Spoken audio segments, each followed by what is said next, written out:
ರಾಜನು ಎಂದರೆ ಶ್ರೀ ಗುರುರಾಜನೇ ಮತ್ತು ನಾ ತಿಳಿಯಲಾರೆ. ಆಲಯವೆಂದರೆ ಮಂತ್ರಾಲಯವೇ ಬೇರೆ ನಾ ಅರಿಯಲಾರೆ.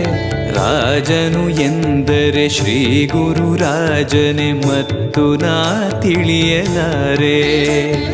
ಸಾಗರವ ಭವ ಸಾಗರವ ದಾಟುವ ವೈರಾಗ್ಯ ಕೊಡುವ ಶಾಶಿರದ ಹರಿನಾಮವನ ಜೀವದಲ್ಲಿ ಇಡುವ.